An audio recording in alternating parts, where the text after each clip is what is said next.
Olá pessoal, bem-vindos e bem-vindas à nossa aula de hoje, que nós vamos tratar da Revolução Urbana parte 2, né? Portanto, na aula passada, o que nós fizemos, né? Pegamos o capítulo 2 do livro do professor Darcy Ribeiro, né? O processo civilizatório. E desenrolamos, na verdade ele vai apresentar, né, o que ele vai tratar mais profundamente a partir de agora, que eu tô chamando de parte 2, ok? Então o que nós vamos começando é o tópico que ele descreve como estados rurais artesanais e chefias pastoris nômades. Na edição, nesse livro, nessa edição, a página 85, mas a edição em PDF que nós disponibilizamos deve ser outra página. Mas eu tô falando isso porque é importante que vocês, depois da aula, retomem esses conteúdos no próprio livro, que depois da nossa conversa, que eu espero que ajude vocês a compreender melhor, ok? Portanto, o que nós vamos tratar agora na parte 2 da Revolução Urbana é o que o professor Darcy Ribeiro introduziu na primeira parte, ok? Então vamos lá, acompanhem aí com os slides. Portanto, nós vamos tratar inicialmente aqui dos estados rurais artesanais e das chefias pastoris nômades, né? Então, esses estados rurais artesanais são dois modelos básicos, né, dois processos civilizatórios distintos. Que esses estados rurais artesanais, eles são um desenrolar das aldeias agrícolas indiferenciadas que nós estudamos lá na Revolução Agrícola, né? Isso com muitos mil anos depois, né? Então, o que a gente está começando a falar aqui é que esses estados rurais, essas aldeias agrícolas indiferenciadas, vão ao longo do tempo se configurando em estados rurais artesanais, ou de modelo coletivista ou de modelo privatista, que é o que nós vamos tratar agora, né? Portanto, primeiro, né, então dois modelos. As cidades-estados de vida plenamente urbana, com base na agricultura de regadio e em sistemas socioeconômicos coletivistas. Essas configurações se iniciam no período anterior a 4.000 antes de Cristo, né? Então, um pouco antes de 4.000 anos antes de Cristo. Lembramos que a Revolução Agrícola, segundo a antropologia, vai se configurar a partir de 10.000 anos antes de Cristo, né? Então, 6.000 anos depois, nós vemos o início de uma configuração urbana, né? E esses estados, né, rurais, artesanais, coletivistas, vão se desenvolver nessas regiões, né? E isso, então, primeiro o professor Darcy começa a mostrar pra gente onde e que regiões do mundo, né, que nós não tínhamos os estados ainda configurados, os países, né, enfim, mas nós tínhamos as populações, né, as etnias, as configurações étnicas, enfim. Mas aqui, para a gente ter uma ideia, ele dá uma ideia para a gente de que época da história que isso aconteceu e geograficamente em que regiões, né?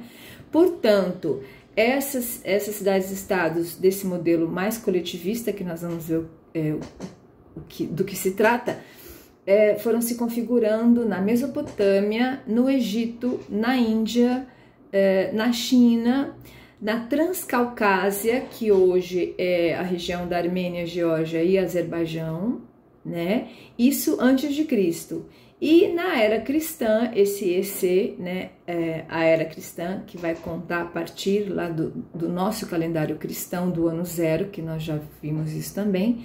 Então, a partir dessa época, na Indonésia, na Mesoamérica, na Colômbia, no Japão, entre outras regiões. Então, depois é importante que vocês procurem no mapa para se situar em que regiões que essas configurações foram se dando, ok? E o modelo de Estado rural artesanal privatista, né, que vão se configurando, então, a partir de 2000 anos antes de Cristo. Então, o que a gente tem aí?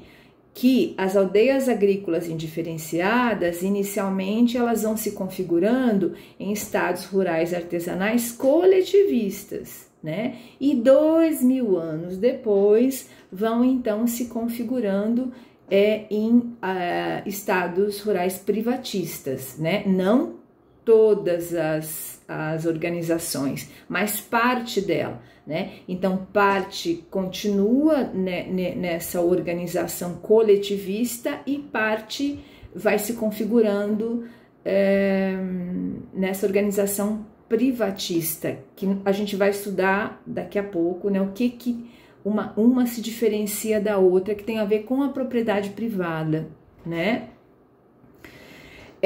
Portanto, essas organizações vão se configurando na Fenícia, né, que é a região atual do Líbano, da Síria e de Israel, entre as civilizações minoicas, micênicas e etruscas, que foram as primeiras talassocracias maduras, né? A gente vai estudar mais para frente o que são essas talassocracias, mas elas estão ligadas a um poder de acesso ao mar, de domínio do mar, né? Tanto em relação aos ataques de expansão, né, de outras regiões, como a questão do comércio. Então, são povos que vão dominando aí o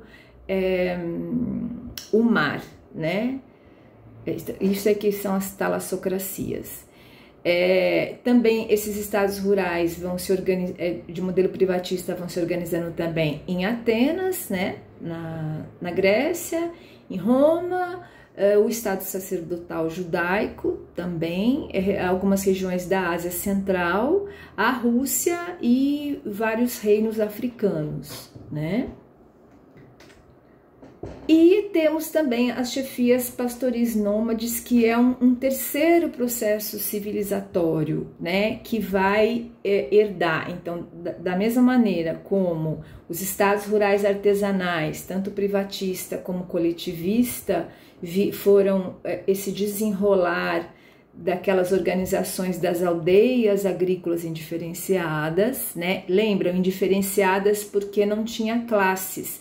Vocês tinham os líderes, os guerreiros, os xamãs, né, que eram os sacerdotes, mas entre o povo não existia diferenciação de classe, que nós vamos ver que vai acontecer agora com a revolução urbana, né? Mas voltando, então, se as aldeias agrícolas indiferenciadas foram no desenrolar se configurando em estados rurais artesanais, as hordas pastoris nômades, lembra quando a gente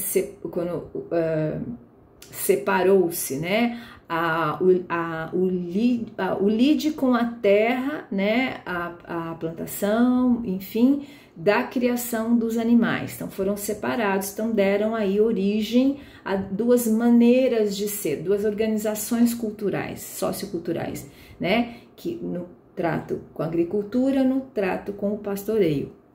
Portanto, aquelas hordas pastoris nômades, né? Aquele pessoal que vivia mudando de região para poder ter um espaço para o seu rebanho se alimentar, enfim, vão então com o tempo se configurar nessas chefias pastoris nômades, ok? Portanto, aldeias indiferenciadas agrícolas vão se tornar os estados rurais artesanais e as hordas pastoris nômades vão se configurar nas chefias pastoris nômades, ok?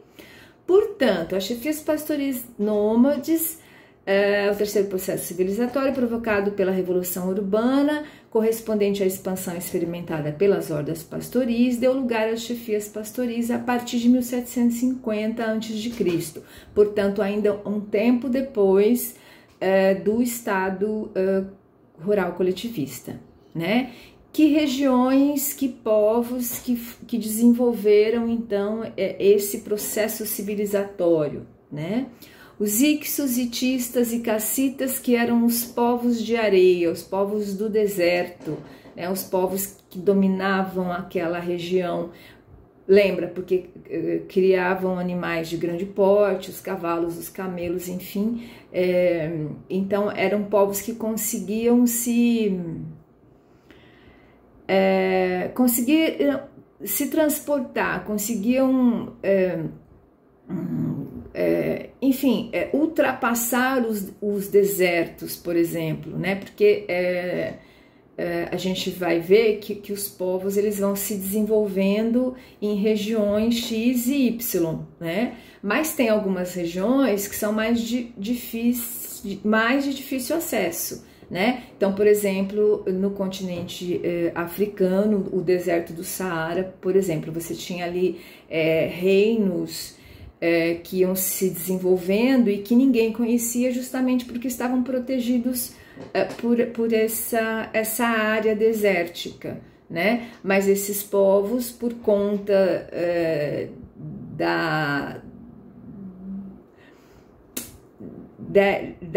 dessa criação desses animais de grande porte, então eles tinham condições de ultrapassar essas barreiras e, enfim, e tanto invadir esses outros reinos e dominá-los, como comercializar com eles, né? Muito bem. Portanto, e outros povos, né?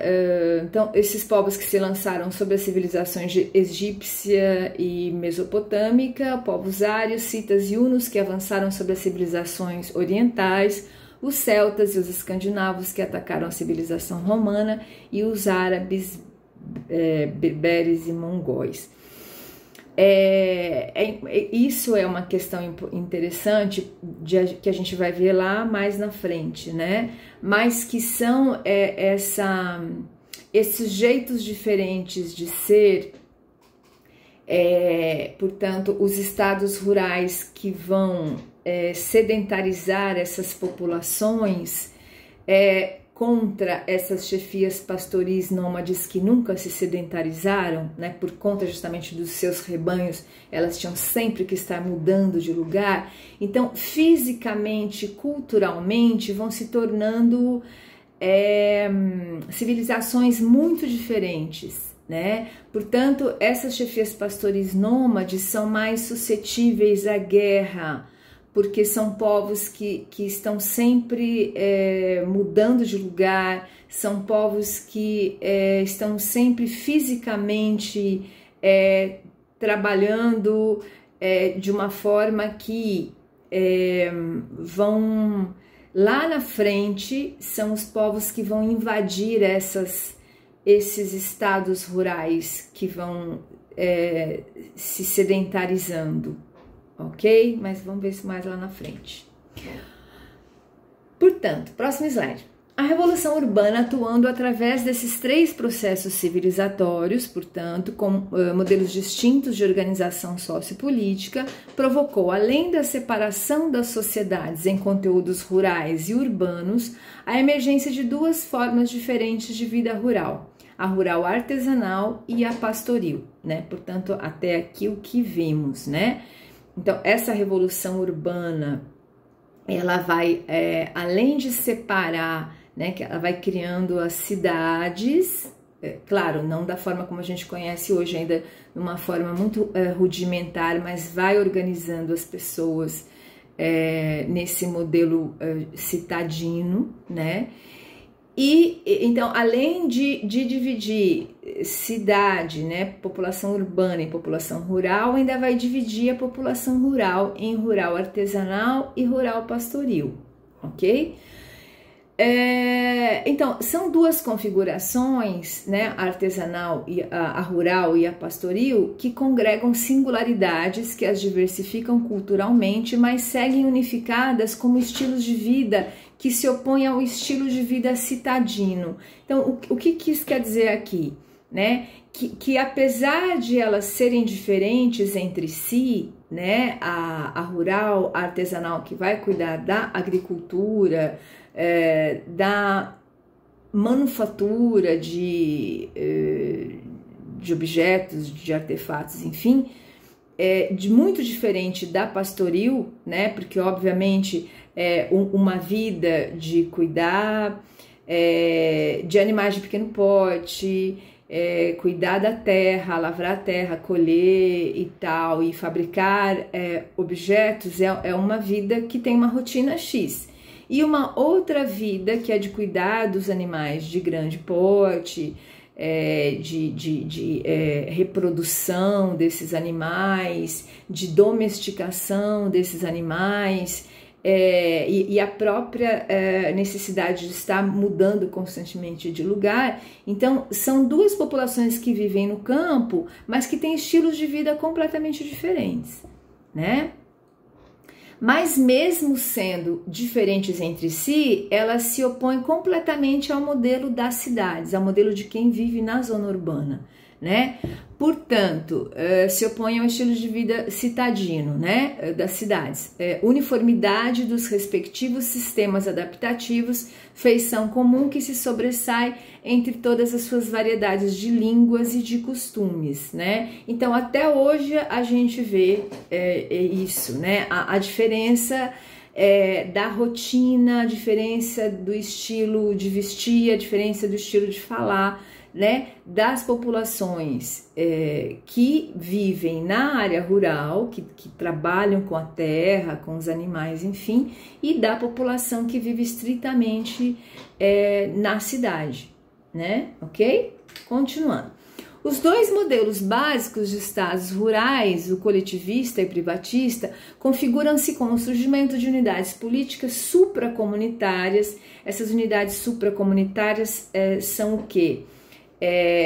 São aqueles centros, né, que vão dirigir. Então a gente está falando de estados rurais, a gente veio das aldeias agrícolas, né, que eram pequenas tribos, enfim, e agora a gente está falando de estados rurais, quer dizer, uma população bem mais alargada, muito mais gente, né, e você está falando de alguém que vai tomar conta disso tudo, né? Então, isso que são as unidades políticas supracomunitárias. Então, é um núcleo pequeno que toma conta desta comunidade, ok?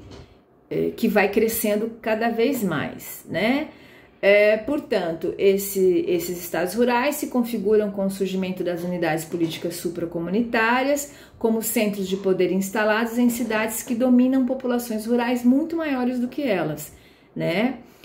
Dispersas no seu entorno imediato ou aglutinadas em comunidades camponesas. Estas têm sua vida disciplinada na tradição milenar, sem as alterações que se desencadearam sobre as populações citadinas, né? Então, esses estados rurais, eles vão manter ainda essas tradições dos povos antigos, né? Dos povos essa tradição milenar que foi construída lá nas aldeias, na questão do parentesco, das chefias guerreiras, enfim, né? Toda essa organização coletiva tinha suas tradições, o seu jeito de ser, aquilo que pode, aquilo que não pode, né? Então, esses estados rurais, eles vão se desenvolvendo a partir disso também, né? Muito bem. Aí, então, a diferenciação da vida no campo e a vida na cidade. Vida no campo, né? Então, as populações que permaneceram no campo, elas vão guardando mais essas tradições que a gente estava falando agora, né? Então, a gente tem unidades familiares e a solidariedade fundada no parentesco ainda, né? Então, essas unidades familiares que vão crescendo, né? Que vão se juntando, que vão crescendo, mas que permanece, então, fundada nessa questão do parentesco, né? Quem é parente de quem, né? Existe também, isso é importante a gente marcar, porque lá na frente a gente vai ver que depois, com as leis, com a ampliação, né, da expansão territorial que vai abraçando várias etnias diferentes, que vai escravizando vários povos e vai trazendo todo mundo ali para aquela grande cidade, né? Então a gente já vai ter outras leis que vão reger aquela organização de uma outra forma, né? Já não mais fundada nessa solidariedade do parentesco, mas já fundada nesses direitos políticos que tem a ver com riqueza e poder, enfim, né? Então por isso que a gente está marcando isso aqui. A existência permanece rotineira, marcada pelo suceder das estações, né? Então já vimos isso lá atrás, né? Que a vida era sempre aquela, as pessoas precisavam trabalhar, cuidar da terra, colher os grãos, armazenar os grãos para a época de frio, de geada e manter a comida e, enfim, né, guardar as peles dos animais para a época de frio, enfim, a existência permanece assim, né? Homens e mulheres trabalham, claro que agora a gente já tem, né, eu tô falando das peles dos animais, mas a gente já tá em uma época da tecelagem, né, então a gente já tem as roupas dos fios naturais, né, que a gente, que já são, que é um dos produtos artesanais, né. Que mais de característica da vida no campo, né? Homens e mulheres trabalham na lavoura, na criação de animais domésticos, né? Animais de pequeno porte, e nas indústrias caseiras, indústrias enfim, de fazer queijo, de fazer doce, de fazer de confeccionar os tecidos, as roupas, os vasos, enfim, né? Mas homens e mulheres continuam dividindo essas tarefas na vida do campo. E não há lugar para competição ou para o espírito aventureiro e renovador, né? Que a gente vai ver que na cidade começa toda já uma ideias novas, enfim, né? Situações que vão desencadear essa renovação, essa ambição, né, de ter mais coisas, enfim. E a gente está falando que a vida, quem permanecia com a vida no campo, não tinha essas ambições, né? A vida ali era sempre igual, todo dia era fazer aquela mesma coisa e trabalhar e sobreviver e pronto, a vida era essa, né? E outra característica, a população do campo desenvolve um sentimento de aversão pela população da cidade, com base na ideia de que os citadinos são incapazes de se dedicar a um trabalho verdadeiro, vivem da exploração dos camponeses, que são os parasitários, né? E são os culpados das desgraças desencadeadas sobre o mundo rural, como a guerra e a peste. Então vai se criando mesmo essa rixa, né? Essa rivalidade das pessoas do campo em relação às pessoas da cidade por acharem justamente isso. São pessoas que não querem pôr a mão na massa, né? Que para as pessoas que estão no campo, quem está trabalhando pela subsistência, que é o que interessa, a produção de comida, então é quem está no campo, e quem está na cidade, na verdade, só está sobrevivendo do trabalho do outro, né? Comendo aquilo que o outro produziu, né? Basicamente isso. E além disso, então, essas desgraças desencadeadas sobre o que afetava o mundo rural, né? Também, que era a guerra e as doenças. Isso, a vida no campo. Próximo slide, vida na cidade. O estilo de vida na cidade era um estilo mais voltado para o futuro, né? Pleno de elan expansionista,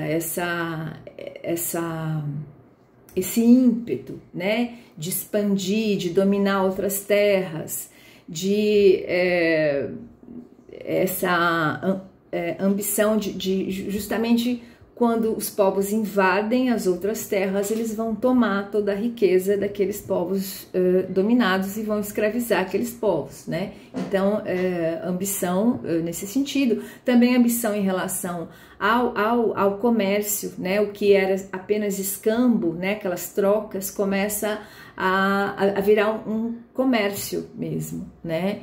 E isso vai produzindo riqueza, enfim. Então, os povos da cidade, né, o povo que se centra na cidade, começa a desenvolver esse estilo de vida, né?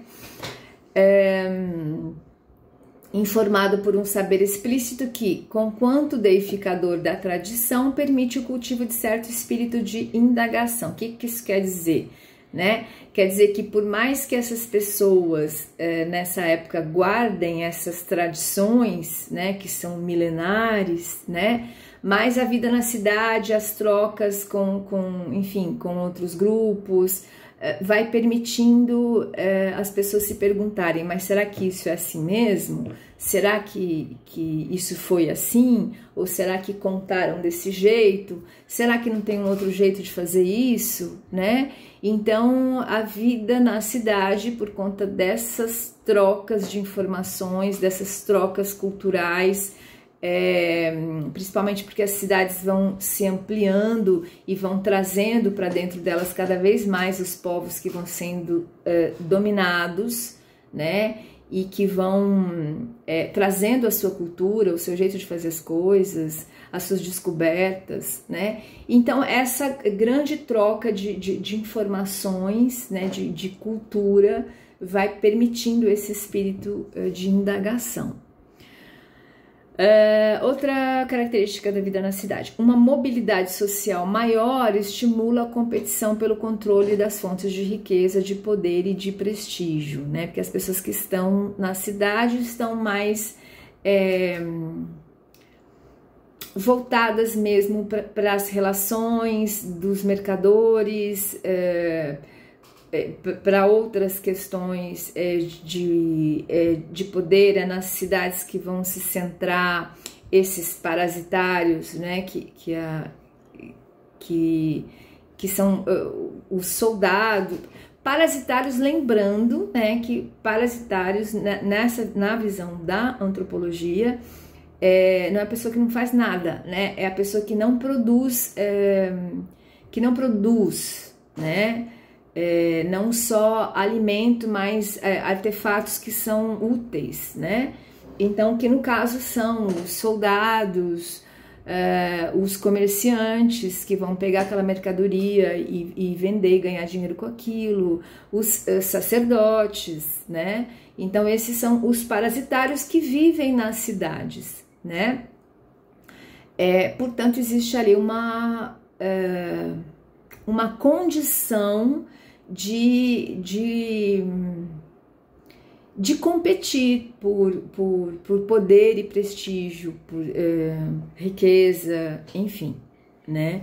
Outra característica da cidade, há um desenvolvimento particular dessas estruturas, as talassocracias, chegamos nelas, né? Que são núcleos de traficantes e guerreiros do mar que colocam a seus serviços vastas populações que passam a dominar ou com as quais comerciam, que tem um grande papel na dinamização do processo evolutivo equiparável às formações pastoris como núcleos de difusão cultural que atuam através do comércio e da guerra. Então tem muita coisa aqui, né? Uma, então, é a gente definir essas talassocracias como isso, né? Que são lideranças e governos que vão surgindo dessa vida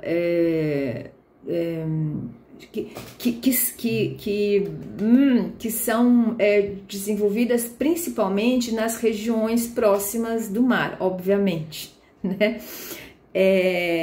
Então, são povos que vão se especializando, que vão conseguindo construir barcos que vão cada vez mais longe, que vão chegando em regiões de outros povos, que vão dominando esses outros povos. Então, que são guerreiros, porque tem essa não são povos sedentarizados, então eles vão criando esse elan, esse espírito de liderança, de dominação, enfim, de poder físico, inclusive, né? Então são esses povos que vão principalmente invadir os outros povos, os povos que estão lá quietinhos nas suas regiões, lidando com a vida do dia a dia, né?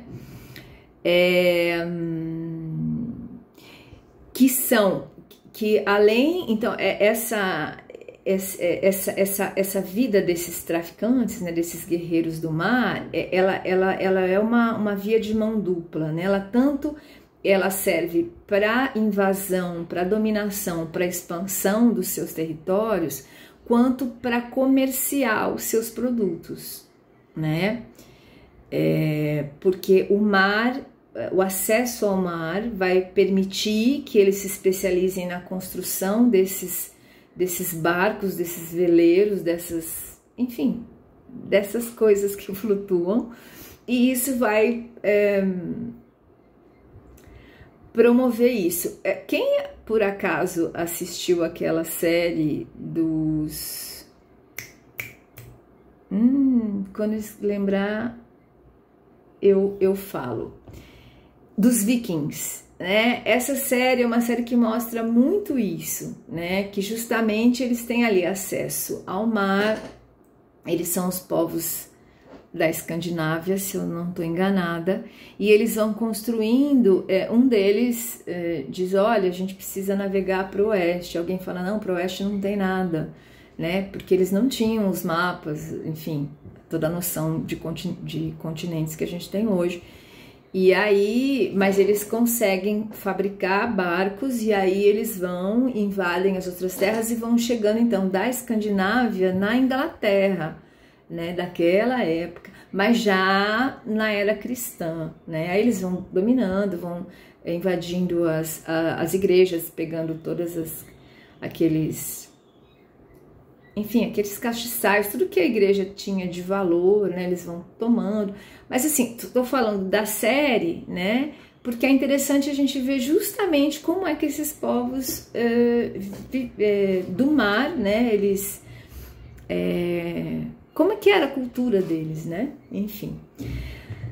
Que mais? Grande papel na dinamização do processo evolutivo equiparável às formações pastoris. Então, essa difusão cultural, porque assim, o que a gente está falando aqui, né? Que desde as hordas pastoris, né, que vão mudando de lugar, que vão conhecendo outros espaços, conhecendo outras comunidades, né? Até essa... E agora a gente falando dessas talassocracias, né, que são povos que não se sedentarizavam também, então que o tempo todo estavam em lugares diferentes, que pela própria construção desses barcos, né, desse transporte marítimo, podia levá-los longe. Então, tanto eles levavam o jeito de ser a cultura deles para outros lugares, como eles traziam, né? Inclusive porque escravizavam esses povos. Então, trazendo esses povos para dentro da sua comunidade, né? Eles vão aprendendo outros jeitos de ser. Então, tudo isso para dizer que esses povos que se deslocavam, né?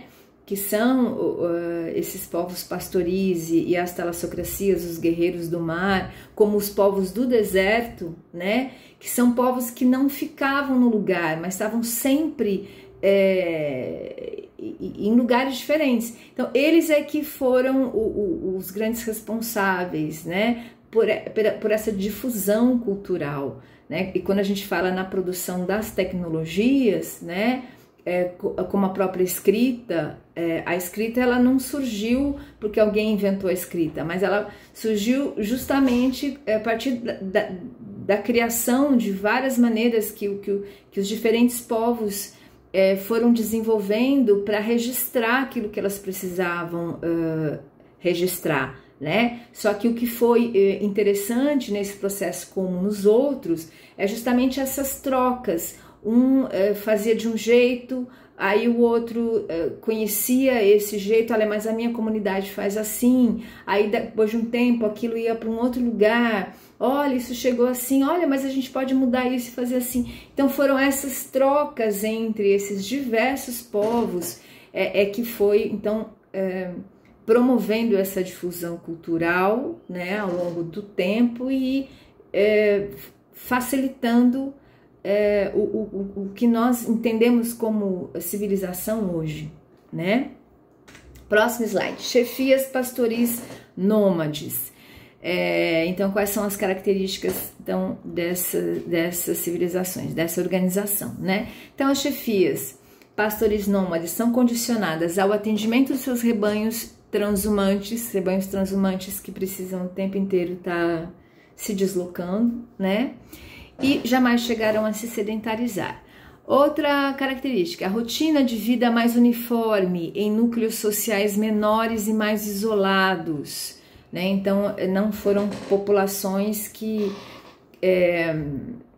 foram crescendo. A gente vai ver lá na frente que, na verdade, essas chefias, né, por essa horda guerreira, enfim,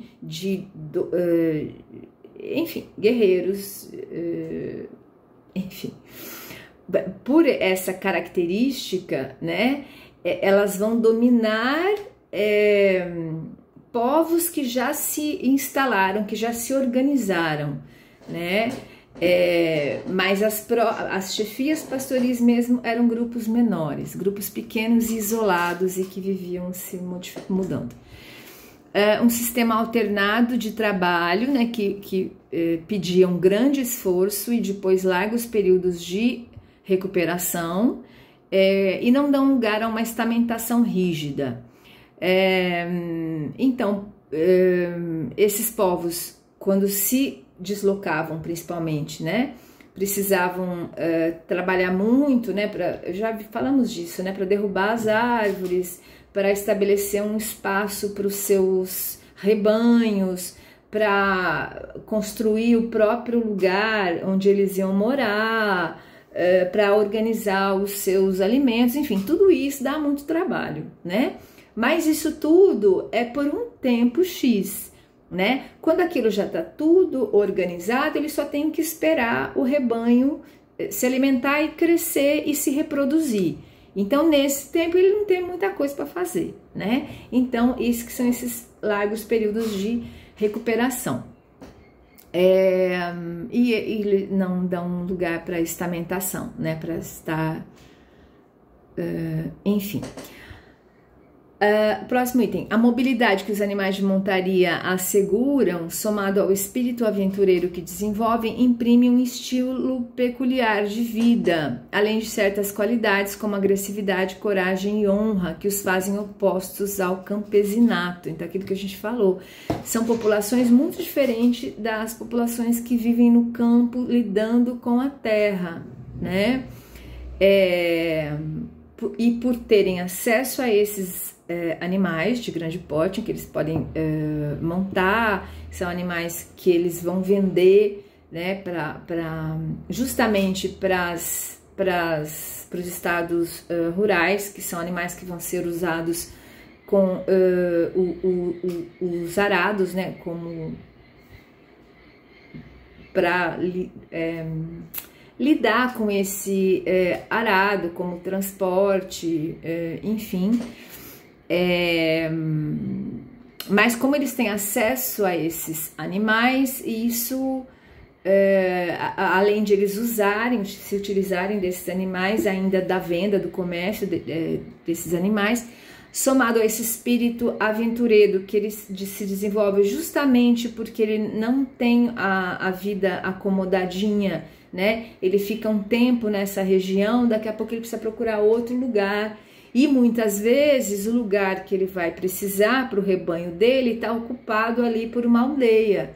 Então ele já vai lá destruir, matar todo mundo e tirar aquele pessoal de lá, né? Então isso é essa necessidade de estar o tempo inteiro se deslocando e procurando os melhores lugares para se instalar, que vão dando esse espírito, né? Aventureiro, de guerreiro, né? De agressividade, de coragem, de honra, enfim, que são opostos ao pessoal que ficou sedentarizado trabalhando naquela vidinha do campo da terra. Isso é importantíssimo a gente marcar, por quê? Porque é justamente esse fator que vai fazer depois lá adiante, né, com que esses povos que vão crescendo, essas chefias pastoris nômades que vão crescendo, que vão dominar esses outros povos, essas outras regiões, e vão se instalar nesses lugares que já estão organizados, né? Mas justamente por conta disso, porque esse povo desses estados rurais não tem mais essa disposição, né, para guerra, para defesa. São povos que se sedentarizaram para trabalhar no campo, então é outro estilo de vida, né? Por isso que essas chefias vão ser as grandes, entre aspas, vilãs, né, que vão atacar e dominar esses espaços institucionalizados. Portanto, esses fatores, né, então eu já fui lá na frente, agora eu tô voltando. Esses fatores que a gente falou, desse jeito de ser desses povos pastoris nômades, né, transformaram as chefias pastoris no terror dos povos ruralizados. Por conta disso, eles são muito mais fortes e agressivos. E que esses povos ruralizados são obrigados a pagar-lhes tributos ou sofrer saques periódicos e submeterem ao seu domínio. Então, é um pouco o que a gente vê ainda em algumas regiões, por exemplo, das milícias, né, que vão cobrar dinheiro dos comerciantes de algumas regiões, para proteger esses comerciantes, né, para não deixar que ninguém ataque eles e para eles próprios não atacarem. Então, isso funcionava mais ou menos nesse tom, né? Então, esses povos ruralizados eram obrigados a pagar tributos para essas chefias pastoris, para eles não serem atacados, saqueados, enfim. Isso num primeiro momento, né? Então, essa questão de primeiro você me paga para eu não te saquear. E lá na frente, aí eles vão acabar, esses povos ruralizados vão se submeter ao domínio, então, dessas chefias pastoris, né? Uma outra característica das chefias pastoris é essa economia mercantil lucrativa, fundada na exploração do crescimento... Nossa, 43 minutos... É uma economia mercantil lucrativa fundada na exploração do crescimento natural dos rebanhos, no adestramento de animais, que selecionava homens pelas altas exigências de tenacidade, agilidade e resistência, infundindo atitudes senhoriais, bem como ambições de domínio e riqueza, os naturais dominadores dos povos sedentarizados. Então, já falamos disso, né? Então, essa vida de nômade exigia... de nômade pastoril, né? Exigia dos homens, principalmente, né? Essas características físicas, né? Enfim, psicológicas também, né? E é isso que vai formar esses povos pastoris nômades, essas chefias pastoris nômades cada vez mais agressivas e imponentes, né? Portanto, essas formações pastoris já dominavam a metalurgia e se desenvolveram na orla dos estados rurais artesanais, como provedores especializados de bovinos para arados ou carros, asnos para carga, cavalos e camelos para montaria e guerra, para depois lançar-se sobre essas populações, transmudando-as étnica e socialmente. Então, o que ele está se falando aqui é aquilo que já falamos, né? Então... Essas formações pastoris, elas vão se firmando cada vez mais, né, constituindo a riqueza delas a partir da venda desses animais para esses estados rurais, que precisavam desses animais para transporte, para o arado, para a guerra, para o comércio, enfim, né? Então, quem quem dominava, quem tinha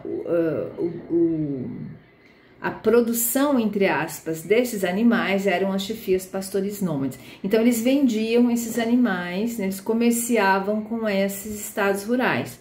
E depois, lá na frente, eles vão invadir e dominar esses povos. Lá na frente, há muitos anos depois, né? Depois de elas já, essas chefias pastoris já consolidadas, né? Com riqueza, né? Advinda desse comércio, desses animais. Então, ela vai se impor e por essa característica guerreira, né? E já cheia do dinheiro, do lucro dessa venda, lá na frente ela vai se impor então e vai dominar essas outras regiões agrícolas, dos estados rurais artesanais, ok? Então, apresentamos aqui a organização dessas diferentes comunidades, né, socioculturais, e agora então nós vamos caminhar falando mais dos efeitos dessa revolução urbana, né, de como é que ela se organiza. Mas como esse vídeo está ficando muito grande, nós vamos para outro, tá bom? Até já!